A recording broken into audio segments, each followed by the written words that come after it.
Clemon beyond the গ্যালারিতে সবাইকে স্বাগত জানাচ্ছি। দেশ বিদেশের খেলাধুলায় সবশেষ খবরের বিশ্লেষণ করতে হাজির হচ্ছি প্রতিদিনের মতোই। আজকে আপনাদের সাথে আছি রেদওয়ান হোসেন। দর্শক, ইতোমধ্যেই রাউন্ড অফ 32 কিন্তু শুরু হয়ে গেছে এবং বেশ কয়েকটি ম্যাচ হয়েছে। গত রাত থেকে একেবারে সকাল পর্যন্ত 3টি ম্যাচ ছিল এবং প্রত্যাশিতভাবেই জয় পেয়েছে নরওয়ে, ফ্রান্স এবং মেক্সিকো। এবং আজকেও বেশ কয়েকটি খেলা রয়েছে, ইংল্যান্ডের ম্যাচ রয়েছে, বেলজিয়ামের খেলাটাও খুব সম্ভবত হাই ভোল্টেজ হতে যাচ্ছে। আমার কাছে যেটা মনে হচ্ছে যে বেলজিয়াম সেনেগাল ম্যাচটা বেশ হাই ভোল্টেজ হবে। আমরা সেই ম্যাচগুলো নিয়ে আলোচনা করব ওভারঅল বিশ্বকাপ নিয়ে, ব্রাজিল আর্জেন্টিনা নিয়েও আমরা আলোচনা করার চেষ্টা করবো। আমাদের সাথে সেই আলোচনায় আছেন স্পোর্টস অ্যানালিস্ট এবং কন্টেন্ট ক্রিয়েটর নোমান মোহাম্মদ। নোমান ভাই, আপনাকে স্বাগত আমাদের এই। ধন্যবাদ আপনাকে। নোমান ভাই, যেটা বলছিলাম, কালকের ম্যাচ দিয়ে যদি শুরু করি, আমি একটু ফ্রান্স নিয়েই শুরু করতে চাই। প্রথমে আপনি বলছিলেন এবং আপনি আপনার নিজের কন্টেন্টে সোফার এখনো পর্যন্ত একটা দলকেই এক নম্বরে রেখেছেন, কনসিস্টেন্টলি পরিবর্তন হয়নি এবং তারা সেটা কিন্তু প্রমাণ করছে। ট্রু, আমি ওয়ার্ল্ড কাপের শুরু থেকেই হচ্ছে গিয়ে এক নম্বর ফেভারিট আমার ফ্রান্স।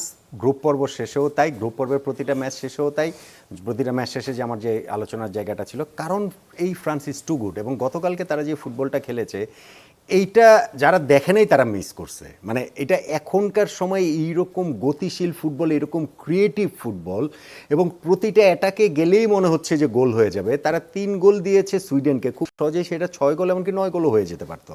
9 গোল তার হবে না, কিন্তু আমি বলছি যে এইরকমই ভালো আসলে এই ফ্রান্স। সো তাদের এই ওয়ার্ল্ড কাপটাতেও প্রতিটা ম্যাচেও আমার কাছে মনে হচ্ছে যে তারা পিক করছে, তারা আরও ভালো করছে, আরও ভালো। মানে হয় না যে কোনো টিম যদি শুরুতে খুব ভালো খেলে ফেলে, ইংল্যান্ড যেমন ফার্স্ট ম্যাচটা ক্রোয়েশিয়ার সাথে খুব ভালো খেলেছে, তারপরেই কিন্তু আবার পরের ম্যাচে তাদেরকে আবার খুব ডাল লেগেছে। ঘানার বিপক্ষে জেতা হারা ইস্যু না, টিমটাকেই ডাল লেগেছে।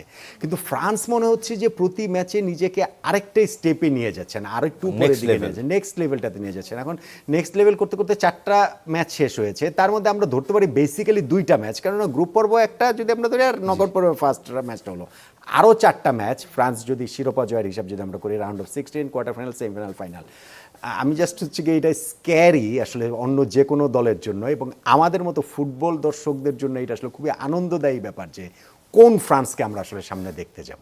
জি, আমি এই অনুষ্ঠান শুরু হওয়ার আগে বলছিলাম যে সাধারণত এই ধরনের একেবারে যুদ্ধংদেহী অবস্থায় এসে যে দলগুলো আমরা অনেক সময় দেখেছি, সেই দলগুলো শেষ পর্যন্ত এসে আসলে শিরোপার দেখা পায় না।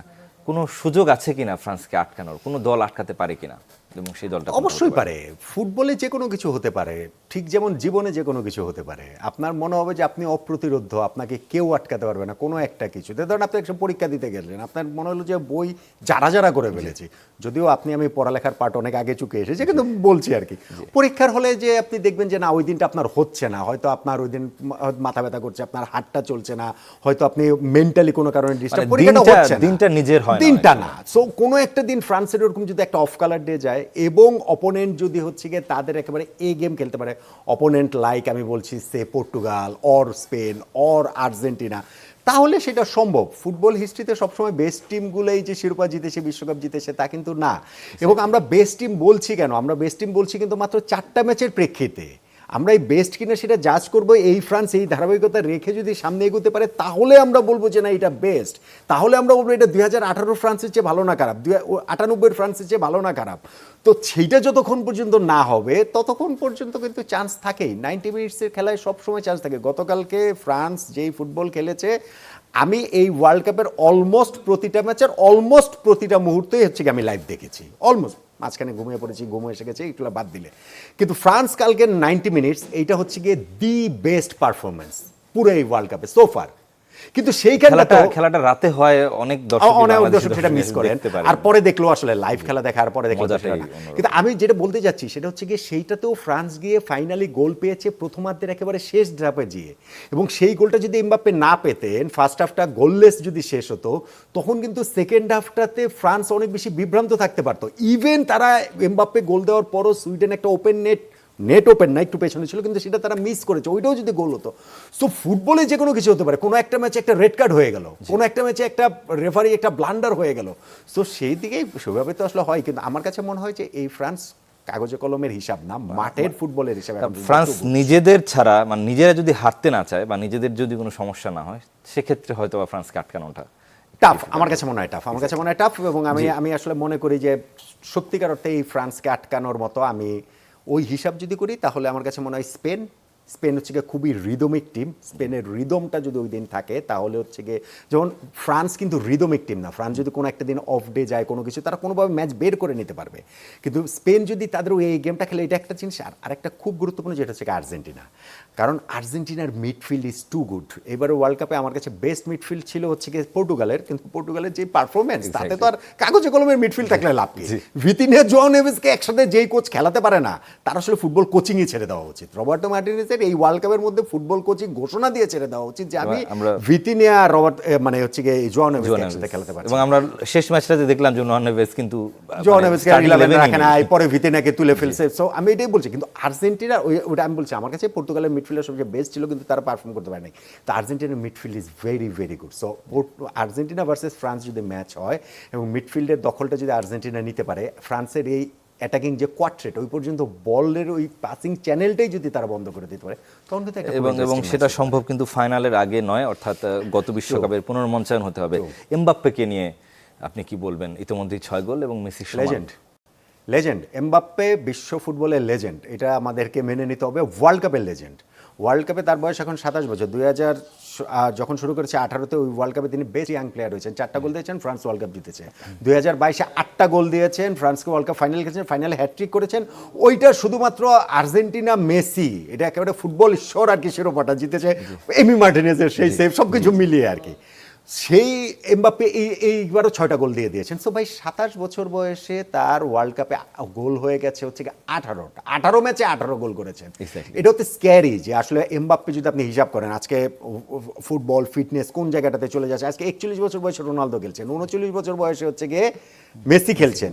তার মানে তো হচ্ছে গিয়ে এমবাপ্পের বয়স এখন 27 থেকে 31 থেকে 35 থেকে 39। আপনি যদি 3টা ওয়ার্ল্ড কাপ ধরেন অলরেডি 18টা গোল হয়েছে এবং এই ওয়ার্ল্ড কাপে তো আরো অনেক গোল হবে। তো শেষ পর্যন্ত কি যে ক্লোজার রেকর্ডটা হচ্ছে গিয়ে 16 গোলের, আর সেইটাকে হচ্ছে গিয়ে এখন মেসি এমবাপ্পে আরো বাড়িয়ে নিচ্ছেন। আর ফাইনালি গিয়ে যখন এমবাপ্পে অবসর নেবে 35-40 গোল হয়ে যাবে এটা ভাই। লেজেন্ড। এবং এমবাপ্পের খেলার ধরন কেমন দেখলেন? ব্রিলিয়ান্ট। এমবাপ্পের কিন্তু ক্লাব সিজনটা এবার ভালো গিয়েছে। 42 ম্যাচে 44 গোল করেছেন, না 44 ম্যাচে 42 গোল করেছেন। কিন্তু যেহেতু রিয়ালের সিজন ভালো যায় নাই সেই কারণে ওইটা একটু ওভারশ্যাডো হয়ে গিয়েছে। তবে ফ্রান্স টিমে আমার কাছে নাম্বার 1 প্লেয়ার মনে হয় হচ্ছে মাইকেল ওলিসেকে। মাইকেল ওলিসে তার টিপিক্যাল তার পজিশন না, নাম্বার 10-এ এবার কোচ তাকে খেলাচ্ছেন, ইয়েতে বায়ার্ন মিউনিখের নর্থ-ন্যাসলে সেই পজিশনে খেলেন।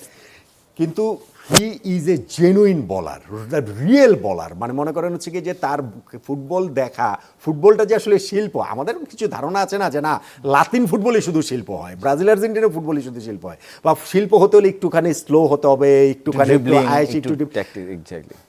Michael Olise is too good. এই ওয়ার্ল্ড কাপে এখন পর্যন্ত আমার কাছে 1 নাম্বার প্লেয়ার ওলিসে।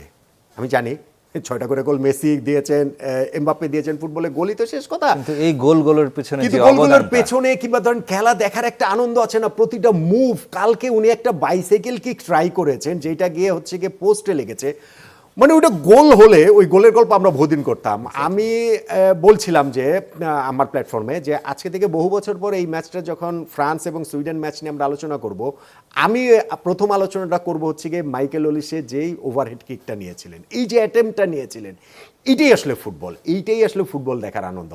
এবং আপনি দেখেন ফ্রান্সের আমরা দেমবেলেও রয়েছেন, তাদের হচ্ছে গিয়ে ডিজায়ার দুয়ে রয়েছেন, দুয়েকে কালকে ফার্স্ট 11-এ নামান নাই, সেইখানটাতে হচ্ছে গিয়ে বারকোলাকে নামিয়েছেন। কাকে ছেড়ে কার কথা আপনি বলবেন?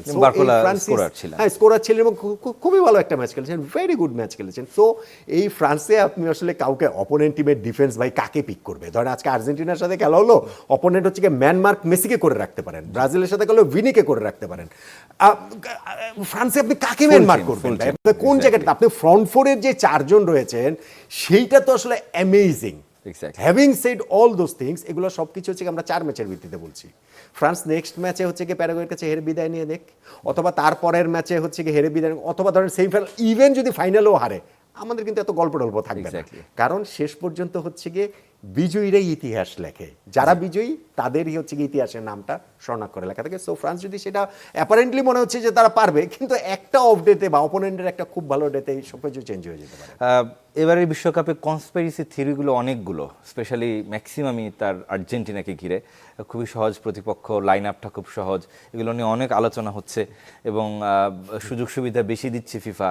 তা আপনার কাছে মনে হয় কিনা যে না, না, ফ্রান্সের সাথে রাউন্ড অফ 16-এ প্যারাগুয়ে খেলছে, এখন কিন্তু কথা উঠছে না, এখন কিন্তু কেউ বলছে না যে ফ্রান্স সুবিধা পাচ্ছে প্যারাগুয়ের প্রতি, যেখানে হওয়ার কথা ছিল জার্মানি ফ্রান্স লড়াই। না দেখেন, এটা হচ্ছে গিয়ে দুই দিকেরই বিষয় রয়েছে। বিষয়টা হচ্ছে গিয়ে যে কনস্পিরেসি থিওরি মানে কি, এগুলো তো ফুটবল আড্ডা, ফান পার্ট, আমি এটাকে ফান হিসাবে দেখি, এটা সিরিয়াসলি নেই আর কিছু নেই। আর আরেকটা জিনিস যেটা, সেটা হচ্ছে গিয়ে আর্জেন্টিনার ড্র, মানে আমি দুইটা দিকে বলছি কেন, একটা হচ্ছে গিয়ে যে কনস্পিরেসি থিওরিগুলো যারা আলোচনা যখন হয় বন্ধু বান্ধবের আড্ডা তো এক জিনিস, তখন মনে হয় যে না এইটাই সত্যি, মনে হয় যে ফিফা প্রেসিডেন্ট ইনফান্তিনোর সাথে তার কথা হয়েছে। আবার এট দ্য সেম টাইম ধরেন অপোনেন্টের যে অবস্থা, আর্জেন্টিনার যে অবস্থা, আর্জেন্টিনার কাছে আবার তখন মনে হয় যে না, কাবো ভার্দে অনেক বড় টিম, আরে কিসের কাবো ভার্দে, স্পেনকে আটকে দিচ্ছে, উরুগুয়ে আটকে দিচ্ছে, খারাপ কিসের টিম। বিষয়টা সে না, বিষয়টা হচ্ছে গিয়ে ড্রটা আর্জেন্টিনা ফেভারেবল, ডেফিনেটলি ফেভারেবল, এবং এখন আর্জেন্টিনা ঘুমে সেমিফাইনাল চলে যাওয়া উচিত একদম। কিন্তু at the same time Argentina তো বলে নাই যে ধরেন উরুগুয়েকে যে তোমরা ওয়ার্ল্ড কাপের সেকেন্ড রাউন্ডে উঠো না, কিংবা পর্তুগালের বলে নাই যে তোমরা গ্রুপ রানার্স আপ হয়ে যায়। ঠিক যেমন ভাবে ফ্রান্সের ড্রটা ছিল এই ওয়ার্ল্ড কাপের সবচেয়ে কঠিন, গ্রুপ পর্ব থেকে শুরু করে একবারে ফাইনাল পর্যন্ত। কিন্তু দেখেন আপনি এখন নকআউট পর্বে এসে অনেক ইজি হয়ে গেছে না, জার্মানি চলে গেল, তাহলে এখন প্যারাগুয়ের সাথে তার এটা হয়ে গেল, জিনিসটা অনেক ইজি হয়ে গেল না। এখন জিনিসটাকে যদি আমরা বলি যে এইভাবে যে না, জার্মানিকে যখন হারিয়েছে তার মানে প্যারাগুয়েও একটা বিরাট বড় টিম, এইটা তো ভাই আসলে হইলো না, এটা তো আসলে কিছু হলো না। সো ওই কনস্পিরেসি থিওরিটি নিয়ে কোনো কিছু নাই। আর্জেন্টিনা যদি এবারে বিশ্বকাপ জিতে, তাহলে কিন্তু ওদের জার্সিতে 3 স্টারের সঙ্গে আরেকটা স্টার, 4টা স্টারই কিন্তু থাকবে ওইখানে, কিন্তু 3.5 স্টার থাকবে না যে সহজ প্রতিপক্ষ পেয়েছে কিংবা ফিফা মানে সুবিধা দিয়েছে অতএব 3.5 স্টার দিলাম, তা তো আর থাকবে না। শেষ পর্যন্ত গিয়ে ম্যাচগুলো জিততে হবে। আর্জেন্টিনার হাতে যেমন ধরেন 5টা ম্যাচ এখনো রয়েছে, ধরেন ফ্রান্সের হাতে 4টা ম্যাচ রয়েছে, এই নগর পর্বে ম্যাচগুলো জিতে যারাই বিজয়ী হবে, বিজয়ীরাই ইতিহাস লিখবে, আমরা তখন সেইভাবে সবকিছু। একটু অল্প কথায় শুনতে চাই, যেহেতু আর্লিং হল্যান্ডেরও কালকে খেলা ছিল এবং তিনিও সেই গোল্ডেন বুটের রেসে কিন্তু ভালোভাবেই আছেন, 5 গোল ইতিমধ্যে করেছেন। নরওয়ে এবং মেক্সিকো আমার মোটামুটি প্রত্যাশিতই ছিল কিনা যে এই দুটো দল রাউন্ড অফ 16 উঠতে যাচ্ছে? আমার কাছে যদি বলেন তাহলে হচ্ছে গিয়ে নরওয়ের যেই ম্যাচটা তারা খেলছে আইভরি কোস্ট, সেটা আসলে 50-50, তারপরেও নরওয়ে একটুখানি এগিয়ে ছিল। মেক্সিকো এই ওয়ার্ল্ড কাপে খুব ভালো খেলছে, গ্রুপ পর্বে 3টা ম্যাচেই তারা কোনো গোল পর্যন্ত খায় নাই, 9 পয়েন্ট পেয়েছে। Ecuador on the other hand, তাদের ওয়ার্ল্ড কাপের শুরুটা খুব বাজে হয়েছিল, কিন্তু তারা জার্মানিকে হারিয়েছিল। আমি এক্সপেক্ট করেছিলাম ইকুয়েডর আরও ভালো করবে, সেইটা ইকুয়েডর করতে পারেনি, কিন্তু নরওয়ের কাজটা করেছে। আর্লিং হল্যান্ডের কাজটা করেছে 90 মিনিট, এবং আপনি ধরেন এক্সট্রা টাইম সহ 100 মিনিট মাঠে ছিলেন, 27টা মাত্র টাচ, তার মধ্যে অপোনেন্ট বক্সে মাত্র 5টা টাচ, কিন্তু সবচেয়ে গুরুত্বপূর্ণ টাচটাই নিয়েছেন তিনি, গোলের টাচটা। ওই যে আমার এক ফ্রেন্ড আছে, সে সবসময় বলতো যে এই যেতে পারে যে রুড ফন নিস্টালডার, দূর এগুলো কোনো প্লেয়ার নাকি, গোল দেওয়া ছাড়া কিছু করতে পারে না। আরে বাবারে, ফুটবলে তো গোল দেওয়াটাই সবচেয়ে গুরুত্বপূর্ণ, যে গোলটা দিতে পারে তার অন্য কিছু কেন করতে হবে, বা অন্য কিছু করলে ভালো, কিন্তু সেটা না করাটা তো কিছু সেটা। সো আমার এরকম একদম প্রপার নাম্বার 9, সেই old fashion old school number 9 আমার খুবই পছন্দ। সেই কারণে আর্লিং হল্যান্ডকে আমার খুবই পছন্দ, 27টাকে তার 7টা টাচক, কিন্তু ওর মধ্যে যে একটা গোল দিয়ে দিতে পারে, হ্যাঁ ওইটা যে একটা গোল দিয়ে দিতে পারে, সেইটাই আসলে অ্যামেজিং। এবং অবশ্যই গোল্ডেন বুটের রেসে তো তিনি ভালোভাবেই আছেন, 5টা গোল করেছেন। এখন মেসি আর এমবাপ্পের 6টা করে আছে, কিন্তু মেসির হাতে তো একটা ম্যাচ আছে, আমরা যদি সেভাবে বলি। কিন্তু নরওয়ে নেক্সট ম্যাচটা ব্রাজিলের সঙ্গে, গোল্ডেন বুটটা কিন্তু নট নেসেলে, ধরেন আমি যদি যতদূর মনে করতে পারি, আমি যদি ওয়ার্ল্ড কাপ পেছনে যাই, 94 ওয়ার্ল্ড কাপে শুধুমাত্র ওলেগ সালেনকো 6টা গোল গ্রুপ পর্বে দিয়েছেন, রাশিয়া গ্রুপ পর্ব থেকে বাদ হয়ে গেছে, কিন্তু তিনি গোল্ডেন বুট পেয়েছেন। এর বাইরে কিন্তু এরপরে গোল্ডেন বুট যারা পেয়েছেন তার দলটাকে তো এগোতে হবে, তাহলে তো তখন গোল করার চান্সটা বাড়ে, যেহেতু ব্রাজিলের সাথে খেলা হতো, যেহেতু ব্রাজিলের যাওয়ার একটা সুযোগ, এক্স্যাক্টলি তাই, এইটাই হচ্ছে কি একটা। এবং এই নরওয়ে আমার কাছে মনে হচ্ছে না যে ব্রাজিলকে অন্তত আটকাতে পারবে, অন্তত কালকের খেলা যা দেখলাম কিংবা সোফার বাকি খেলা যেগুলো, ব্রাজিলও কিন্তু ভালো টিম না। ব্রাজিল গত ম্যাচটার সেকেন্ড হাফটা খুব ভালো খেলেছে, এবং সেটা এই ওয়ার্ল্ড কাপ না, গত বহুদিনের মধ্যে ব্রাজিলের মতো খুব ভালো খেলেছে। কিন্তু এমনিতে আসলে ব্রাজিলের এই টিমটা যে আসলে অত ভালো টিম তা না। তবে কার্লো আনচেলোত্তির উপর একটা, আনচেলোত্তি হচ্ছে গিয়ে এই টিমের হচ্ছে গিয়ে মেইন ইঞ্জিন, মানে কি আনচেলোত্তি ফুটবল হচ্ছে গিয়ে কোচেস গেম। স্টিল আনচেলোত্তির টিম যতটা ঠিক ততটা আমি বলতে পারবো না দেশমের টিম। মানে ঠিক তো অবশ্যই ততটা, অবশ্যই স্ক্যালোনির টিম, কিন্তু ধরেন হচ্ছে গিয়ে আনচেলত্তির উপরে যতটা নির্ভর করে ব্রাজিল, দেশমের ওইটা হচ্ছে গিয়ে তাদের এতটা বিল্ট ইন নির্ভরতা মানে নেই। করাই আছে, ওইটা দেয়া আছে, ওইটা ওই যে ফ্রান্সের প্লেয়াররা জানে বা স্ক্যালোনিটা আর্জেন্টাইন প্লেয়াররা জানে। সো সেই কারণে ওইটা হচ্ছে গিয়ে খুবই গুরুত্বপূর্ণ আনচেলত্তি, এবং যেটা ব্রাজিলের জন্য আসার কথা সেটা যে প্রতি ম্যাচেই ব্রাজিলের খেলায় উন্নতিটা হচ্ছে। আনচেলত্তি 1 বছর আগে তো দায়িত্ব নিয়েছেন, তিনি যদি 2 বছর আগে দায়িত্বটা নিতেন তাহলে এতদিনে ধার আরো ব্রাজিল টিমটাকে বেড়ে একটা হতো। দাঁড় করে রাখতে এবং পারেন। কিন্তু আমি আপনার সঙ্গে একমত যে আমি মনে করি যে নরওয়ের সাথে ব্রাজিল অন্ততপক্ষে জিতবে, পরে গিয়ে তারা শিরোপা জিততে পারে কি পারে না, হেক্সে জিততে পারে কি পারে না অন্য জিনিস, কিন্তু নরওয়ের সাথে ব্রাজিল জিতবে। জি, আজকেও বেশ কয়েকটা ম্যাচ রয়েছে, অর্থাৎ 3টা ম্যাচ রয়েছে। ইংল্যান্ডের প্রথম ম্যাচটা ইংল্যান্ডের সাথে ডিআর কঙ্গোর। ইংল্যান্ডের যে খেলার ধরন, আপনি যেটা শুরুতে বলছিলেন যে ক্রোয়েশিয়ার সাথে যে খেলাটা খেলেছেন, সেটা কিন্তু আমরা পরের ম্যাচগুলোতে সেভাবে অন্তত লক্ষ্য করিনি। কি মনে হচ্ছে তারপরও খুব সহজেই আসলে রাউন্ড অফ 16-এ যাবে কিনা? আমরা আলোচনা করছিলাম গতকালকের ম্যাচ, রাতের ম্যাচগুলো, এবং পাশাপাশি যে ম্যাচগুলো সামনে রয়েছে অর্থাৎ রাতে এবং সকালে সেই ম্যাচগুলো নিয়ে। ইংল্যান্ড কঙ্গোর ম্যাচটা আমরা বলছিলাম যে ইংল্যান্ড যদিও একেবারে যেভাবে শুরু করেছিল তার থেকে আস্তে আস্তে ডিমোশন হচ্ছে, তারপরও নিশ্চয়ই কঙ্গোর সাথে অবশ্যই এগিয়ে থাকবে। অবশ্যই এগিয়ে থাকবে, এবং হচ্ছে কি ওই যে আর্জেন্টিনার লাকের কথা বলা হচ্ছে, লাকে কিন্তু আর্জেন্টিনার সবচেয়ে কাছাকাছি লাকি ইংল্যান্ডেরই, মানে ইংল্যান্ডেরও তারা যে ওই কোয়ার্টার ফাইনালে গিয়ে ব্রাজিলকে পাবে বা পাওয়ার কথা, তার আগের কিন্তু প্রথম 2টা ম্যাচ তাদের জন্য অনেক ইজি। সো কঙ্গোর বিপক্ষে ম্যাচটা ইংল্যান্ডের সহজেই জেতা উচিত, এবং ইংল্যান্ডের এটা গুড টিম। প্রথম ম্যাচটাতে তারা ক্রোয়েশিয়ার সঙ্গে স্পেশালি সেকেন্ড হাফে যেই ফুটবলটা খেলেছে, আমার ফার্স্ট রাউন্ডে সবগুলা টিমের যখন একটা করে খেলা হয়েছে তখন আমার ইংল্যান্ডে খেলা সবচেয়ে ইমপ্রেসিভ লেগেছে, মানে ও শুধুমাত্র ওই প্রথম ম্যাচটা বিবেচনা করলে। কিন্তু সেইটা আসলে তারা ধরে মানে কঙ্গোর সাথে মানে নেক্সট ম্যাচটা ঘানার সঙ্গে তারা খুব খারাপ খেলেছে, ওই যে ওজা টোজা এসে হ্যারিকেনের গোল টোল বন্ধ করে দিল। আর ড্র হলো যে ম্যাচটা। হ্যাঁ, আর হচ্ছে কি পানামার সঙ্গে ম্যাচটা আমি বলবো তাদের একটা প্রফেশনাল পারফরমেন্স দিয়েছে, যে তাদের ওইটা অত ভালো খেলা প্রয়োজন ছিল না, তাদের অত ভালো খেলার চেষ্টাটাও যে তারা খুব বেশি করেছে এবং ফার্স্ট হাফে কিন্তু আমরা দেখেছি যে সেই চেষ্টাটা আসলে ছিল না। সেটাই। সেকেন্ড হাফে ধরেন হচ্ছে গিয়ে বেলিংহামের সেই গোল, তারপরে হচ্ছে গিয়ে হ্যারিকেন, তারা হচ্ছে গিয়ে বেইল আউট করে ফেলেন ইংল্যান্ডকে। সো আমি কিন্তু এই ইংল্যান্ডকে মনে করি যে ইংল্যান্ড হচ্ছে গিয়ে very good team, in a sense হচ্ছে গিয়ে তাদের শুধু একটা বিগ টেস্ট যদি তারা পেরিয়ে যেতে পারে তাহলে তারা টাইটেল কন্টেন্ডার হয়ে যাবে। সেটা ধরেন ব্রাজিল। বিগ টেস্ট হচ্ছে গিয়ে ব্রাজিলের সঙ্গে ম্যাচ যদি তারা জেতে তাহলে সেমিফাইনালে কিন্তু আর্জেন্টিনার সাথেও তারা মানে ফাইট দেওয়ার মতো, মানে ইউ নেভার নো কি হয়, এরকম একটা জায়গায় তারা থাকবে। সো ইংল্যান্ড, টমাস টুখেলের এই দল সেই বোরিং ইংল্যান্ড, টিপিক্যাল ইংল্যান্ড কিন্তু না। এই ইংল্যান্ডটার মধ্যে হচ্ছে গিয়ে পোটেনশিয়ালের জায়গাটা একটা আছে। আমার কাছে শুধু একটা জিনিস মানে ইংল্যান্ডের এখন তার এগুলো বলে লাভ নেই, তাদের স্কোয়াড সিলেকশনটা ভালো হয় না, অনেকগুলো বিগ প্লেয়ারকে তারা রেখে এসেছে, যেইটা হয়তো বা ক্রাঞ্চ মোমেন্টে প্লেয়ার্স লাইক মানে Trent Alexander Arnold or Phil Foden or Cole Palmer, এইগুলো আসলে ইংল্যান্ডকে একটু ভোগাতে পারে। কিন্তু আজকে তো ডেফিনেটলি আমি আবার বলবো না ইংল্যান্ড কোনো ম্যাচ আপনি দেখবেন না 5 গোলে 6 গোলে, জার্মানি যেমন 7 গোলে, ইংল্যান্ড দেখবেন না। ইংল্যান্ড ওই যে বলে না, তাদের ওই কমেন্টেটর এটা খুব শব্দটা ইউজ করে, প্রফেশনাল পারফরমেন্স। দেখবেন যে ইংল্যান্ড হয় জিতবে 2-0 গোলে, অথবা ধরেন একটা গোল খেলে জিতবে 3-1 গোলে, এই টাইপের একটা ব্যবধানে ইংল্যান্ড হচ্ছে কঙ্গোর সাথে জিতবে বলে। জি, সেনেগাল বেলজিয়াম ম্যাচ রয়েছে, এবং একেবারে সকালে যদি বলি যে যুক্তরাষ্ট্র মেক্সিকো, এই দলগুলো অন্তত, কানাডার কথা আমি বলবো না, এই দলগুলোর পারফরমেন্স আপনার কাছে কি মনে হচ্ছে যে তারা চমক দেখাতে পারে কিনা একেবারে? হ্যাঁ, আমাদের কিন্তু সত্যি কিন্তু আমাদের সহায়ক দেশগুলোর কথা। হ্যাঁ, আমরা কিন্তু আন্ডার দ্য রাডার এই টিমগুলো, স্পেশালি যে 2টা টিমের কথা আপনি বললেন, ইউএসএ এবং হচ্ছে কি মেক্সিকো, তারা কিন্তু খুব ভালো ফুটবল খেলছে, এবং তাদের যেহেতু হোম কান্ট্রি, হোম সাপোর্টের সেই বিষয়টি সেগুলো রয়েছে, এবং ফুটবলে এটা খুব ম্যাটার করে। আপনার গ্যালারি, হ্যাঁ, আপনার বডি কন্ট্যাক্টে যে কোনো গেমেই করবে, গ্যালারির দর্শকদের সেই জিনিসটা হচ্ছে কি ট্রান্সমিট হয়ে মাঠে চলে যায়। ফলে আমি কিন্তু ইউএসএ বা মেক্সিকো শিরোপা জিতবে না, ডেফিনেটলি না। যারা শিরোপা জিতেছেন এর পর্যন্ত, যে 8টা দল শিরোপা জিতেছে, এদের মধ্যে থেকেই জিতবে না, এদের মধ্যে আবার কি হয়ে যাবে? ইতালি তো তার মধ্যে আসেই নাই 8 দলের মধ্যে, ঠিক আছে। আমার এক বন্ধু আছে, এবং উরুগে বাদ পড়ে গেছে, জার্মানি বাদ পড়ে গেছে, অর্থাৎ 5 দল।